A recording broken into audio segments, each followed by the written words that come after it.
Ladies and gentlemen, we'll move into our Citizens Forum. We offer this opportunity a couple times a month for folks to speak to us on whatever's on your mind. You have about 3 minutes to do so. When I call your name, please come up to the microphone and share with us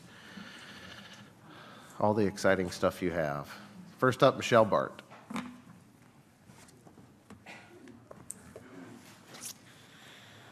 Good evening. Good evening, Mayor, council members. Anything on my mind? No. Tonight, I'm here speaking on behalf of our nonprofit organization headquartered in Vancouver, the National Women's Coalition Against Violence and Exploitation.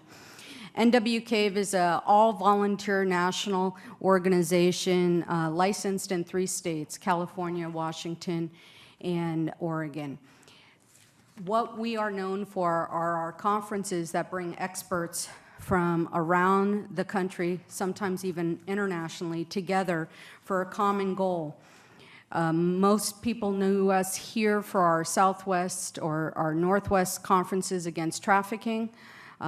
We've moved those south to California, and Alaska Airlines had asked us to do something up here.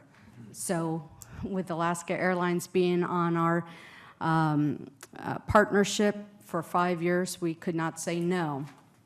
We have 3 national partnerships with the National Center for Missing and Exploited Children, the No More campaign that Mariska Hargitay's organization, the Joyful Heart Foundation, started, and V-Day's 1 Billion Rising.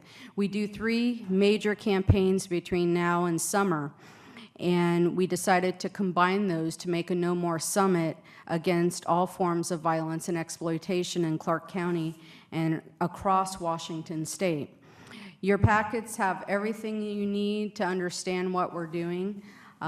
We would like the support from the city as far as a partnership in regards to collaboration to make this even much bigger in 2017. It's a biennial commitment for 2015, 17, and 19 with all of our partners, including the Hilton Hotel, who has been wonderful.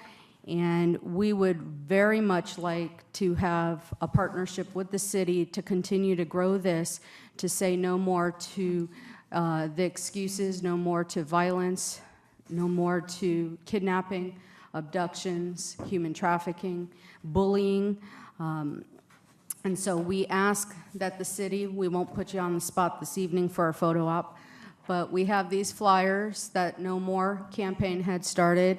It's an effort that we are working for. If you believe that you have the passion against some form of violence, put it on here, take a selfie, and tag us on it on Facebook, and we'll make sure it's in our video. And everything else that you need about the summit for January 17th, 2015 at the Hilton Hotel is in your packet, and our website is nomoresummit.org. Thank you very much.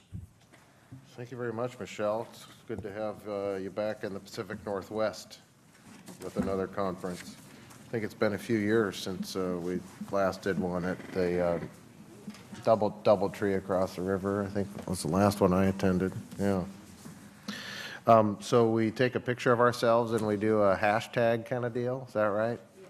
You went viral with the bucket challenge. Yeah. Now we want to see our city council go viral on against violence. Got it. Did we go viral on our bucket I don't challenge? know. I guess we did. Whoa. Okay, very good. Thank you very much. Really appreciate it. Mr. Turley? I'm gonna have a little problem. Well, maybe Stephanie would help me out here, but I don't have a bra to donate, so I'll make sure I have one. We could help you find help one. you. No, I have help at home, thank you. Okay. All right, you work on that. Okay, January 17th. Is this invitation, Michelle, open to the public for the conference? It is. It's open to the public, and Amanda also has all the information that we're looking for. It's also Human Trafficking Awareness Month, Yeah. and it's always going to be done on Martin Luther King weekend. Right. Okay. Well, we'll get the information out about the conference, okay? Thank you so much. You bet. Beth Oliver?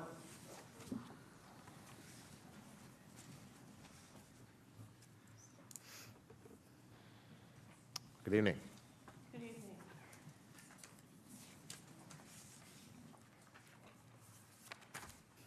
Mr. Mayor and members of the City Council, my name is Beth Oliver. I am personally a resident of unincorporated Clark County, but I am here tonight representing Columbia River Mental Health Services. Our main clinic is located at 6926 Northeast 4th Plain Boulevard in the City of Vancouver. We are committed to providing high-quality behavioral health and recovery services that transform the lives of children, adults, and families in the communities of Southwest Washington. I want to thank you for your past support of Columbia River, and most specifically for your contributions through 2 phases of our roof retrofit project, which was completed earlier this fall. Columbia River is in the process of preparing a joint application for 2015 CDBG funds for improvements to our main clinic. Clark County requires that nonprofits proposing projects within city limits must provide information about their project at a regularly scheduled city council meeting before their application is submitted. Columbia River was formed in 1942, almost 75 years ago. Today, we have 190 employees, with over 85% of them based at our main clinic. Last year, we provided behavioral health and substance abuse services to over 3,500 unduplicated individuals, and more than 3,000 of them were between 0 and 30% of area median income. Since January 1st, with expansion of Medicaid eligibility, our census, or active clients, has increased 15%. In the past 8 weeks, we have averaged 42 admissions per week in our outpatient mental health program alone. Our main clinic building is 40 years old, having been constructed in 1975. Other than the remodel of our lobby in 2013, the building has had no major interior renovations since we acquired the space in 1998. We are applying for a total of $250,000, $125,000 each from Clark County and the city, which will be combined with $115,000 of matching funds for a total project cost of $365,000. $75,000 will upgrade our HVAC controls by replacing existing controls with new direct digital controls and a web-enabled building management system. This project will increase energy efficiency, resulting in reduced heating and air conditioning costs and increased comfort for clients and staff. $290,000 will be used to improve wheelchair accessibility within the entire clinic area by removing architectural barriers and widening doorways, as well as increasing the size of some treatment rooms for ease of maneuverability. Additionally, we will reconfigure and update approximately 4,200 square feet, which makes up our child and family clinic and our medical wing. This will allow us to accommodate growth by increasing the number of treatment rooms and creating a child-friendly intake and reception area. This project will take 34 weeks from permit drawings to substantial completion, with 12 weeks for construction. Thank you for your time this evening. Are there any questions? Thank you, Beth. Let me ask you, the $115,000 match, where's that coming from? From our foundation and other fundraising.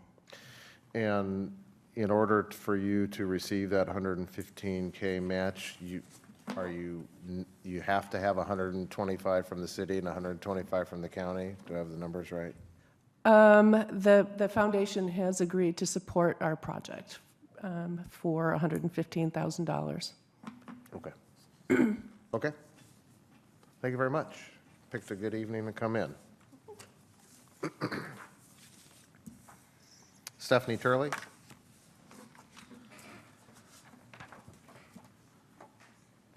Good evening.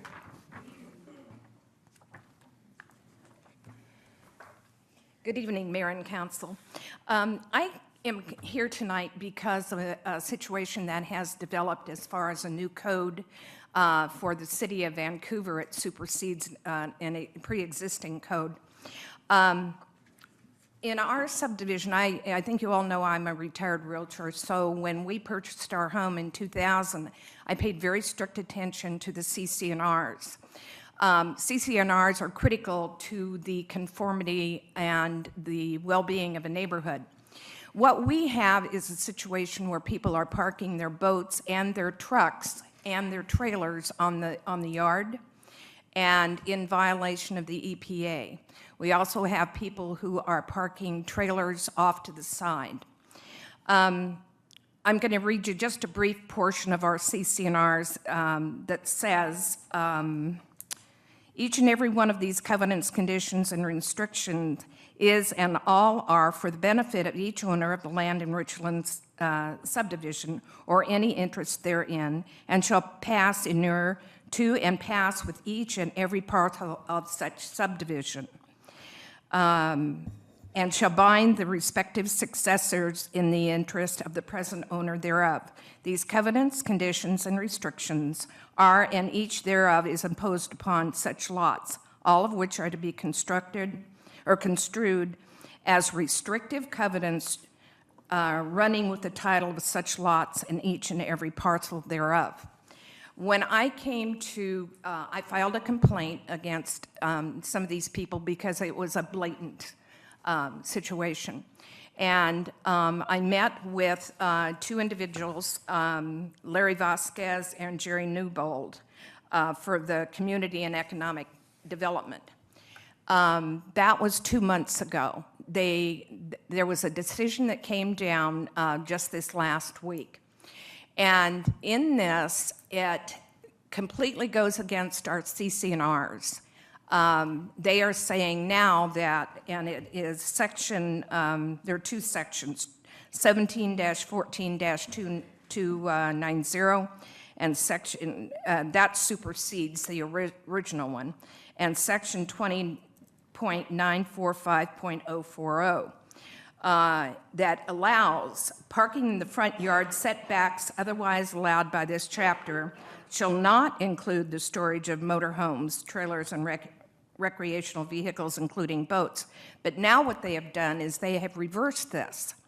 The legal department for the city took a look at what was here and decided that boats, trailers, whatever, are not allowed in the street, but they may park them on the driveway. Well, what this does is it creates a trailer park for the neighborhood. And what will happen, and this is citywide, not just ours, what will happen is people who have had their recreational vehicles in parking facilities will now bring them to their yards. And this is going to really create a problem in the city as far as a blight is concerned for various neighborhoods. I would like to appeal this, but I was not told by Jerry Newbold that I could appeal this. And come to find out, I guess I did not know, I didn't receive the information I should have received in a timely manner after. And now the period for appeal has gone by. So what I'm saying is I would appreciate it if the council would take a good hard look at this change in the code, because it's going to have a tremendous effect on the visual impact for the city.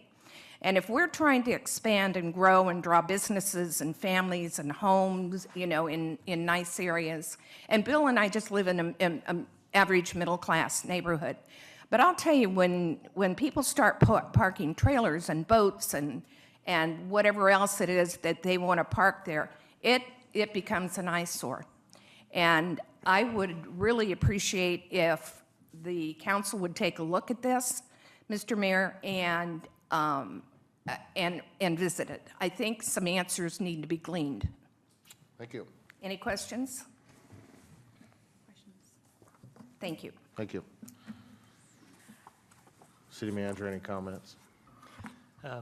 Just so council's aware, I did meet with Ms. Turley last Friday afternoon and reviewed this issue with her. I have yet had an opportunity to follow up with staff to get a bit more information and background on it, but did confirm with Ms. Turley that there would be an opportunity for her to appeal if she was dissatisfied with the final answer. Okay. So you follow up at some point with some detail Yeah, to us and Ms. Turley? Absolutely. Maybe, yeah, okay. Okay, thank you very much. Appreciate you coming down and joining us, ladies and gentlemen. Enjoy the rest of your evening. We're adjourned.